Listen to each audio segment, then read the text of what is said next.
Hello students, welcome to your English class.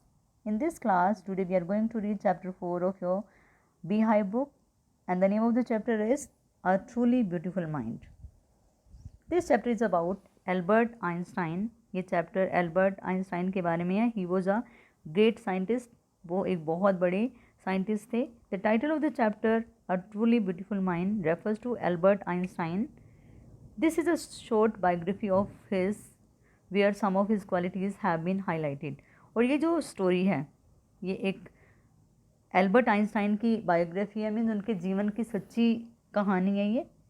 और उनमें इस लेसन में उनकी बहुत सारी क्वालिटीज़ को हाईलाइट किया गया है, जैसे कि Albert's interest in mathematics and physics. उनका मैथ्स में और फिज़िक्स में बहुत interest. And also his humanitarian attribute. और उनके अंदर जो ह्यूमैनिटेरियन एट्रीब्यूट था, मीन्स उनके अंदर ह्यूमैनिटेरियन क्वालिटी थी, that refers to promote human welfare. The title a truly beautiful mind makes one wonder that how can a scientist mind be beautiful. अब ये जो टाइटल है अ ट्रूली ब्यूटीफुल माइंड, इसको सुन के मतलब हम हैरान हो जाते हैं कि एक साइंटिस्ट का माइंड सुंदर कैसे हो सकता है. It is so because in this lesson we come across another an aspect of Einstein. क्योंकि इस चैप्टर में हम आइंस्टाइन के बारे में उनको दूसरे पहलू से देखेंगे. He was a humanitarian. Humanitarian होता है कि जैसे टू प्रमोट ह्यूमन वेलफेयर, कि लोगों की भलाई के लिए काम करना.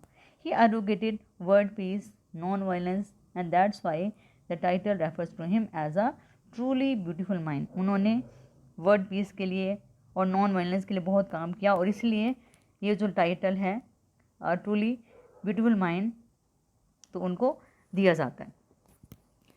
The story recounts the life of an outstanding scientific personality Albert Einstein from his birth till his death. तो इस स्टोरी में हम सारी डिटेलिंग देखेंगे. जो एक outstanding scientific personality, outstanding means excellent, जो साइंटिफिक पर्सनैलिटी उसके बारे में देखेंगे, और जिनका नाम है एल्बर्ट आइंस्टाइन, उनके बर्थ से लेकर उनकी डेथ तक. Albert Einstein was born on 14 March in 1879 in the German city of Ulm. Albert Einstein का जन्म 14 मार्च 1879 में हुआ, एक जर्मन सिटी में जिसका नाम था Ulm. For about 2.5 years he could not speak, and when he did learn to speak he uttered every word twice.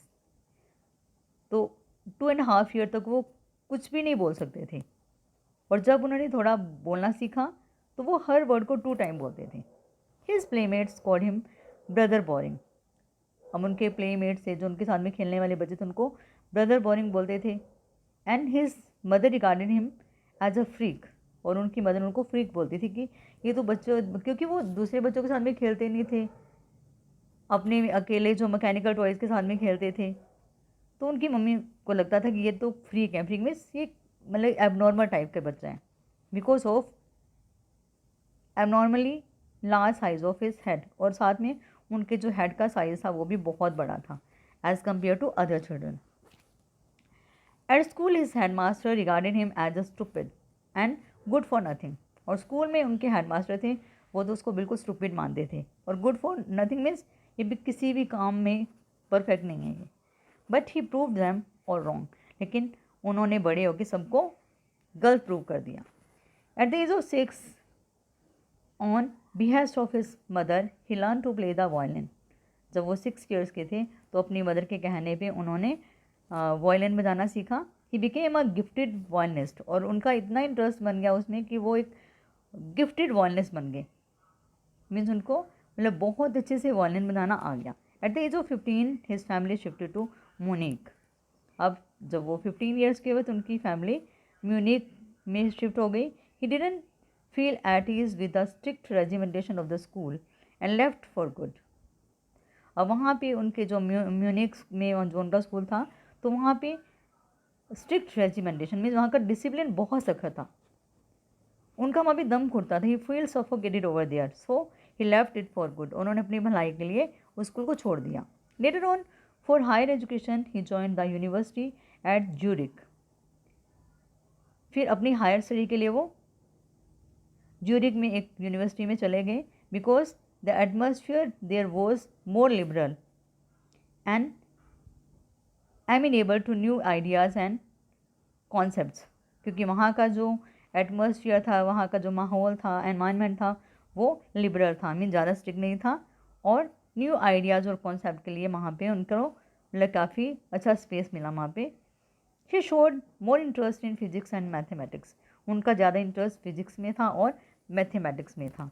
He met a fellow student Mileva Maric at the university, अब वहाँ भी उनको एक fellow student मिली जो उनकी class में ही पढ़ती थी, जिसका नाम था Mileva Maric, equally intelligent and clever, वो भी उन्हीं की जितनी इंटेलिजेंट थी और उतनी ही चालाक थी। Later on they married and had 2 sons, both of them fell in love and they married and had 2 sons, but unfortunately their marriage didn't survive, उनके 2 बच्चे भी हुए, 2 बेटे हुए, लेकिन मतलब कि क्या हुआ कि उनकी मैरिज ज़्यादा टाइम तक टिक नहीं पाई, एंड वर डाइवोर्स्ड इन 1919, और 1919 में उन दोनों का डाइवोर्स हो गया।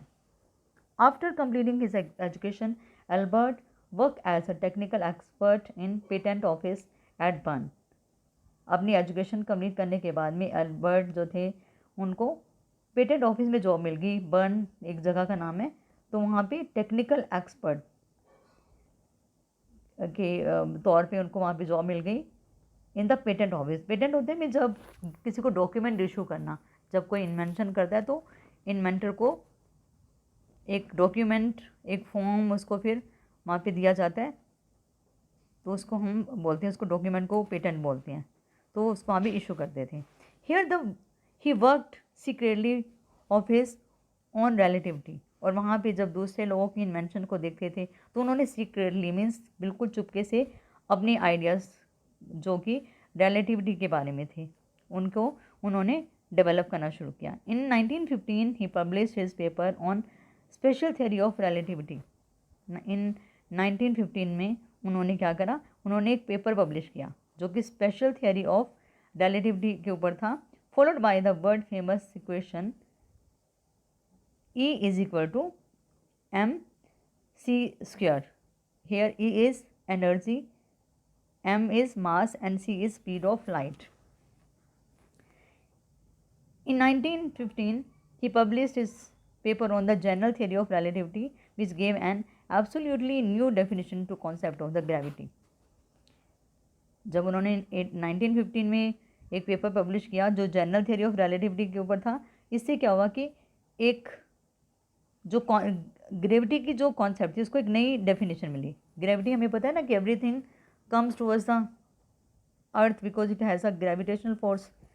This theory made him a famous figure, और इस थियरी ने उनको एक फेमस फिगर बना दिया। In 1919 during the solar eclipse his theory came out to be accurate and revolutionise physics.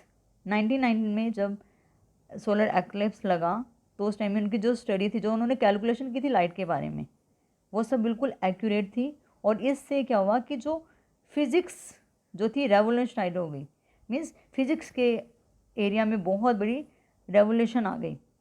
In 1933 he emigrated to USA as Nazis had come to power in Germany.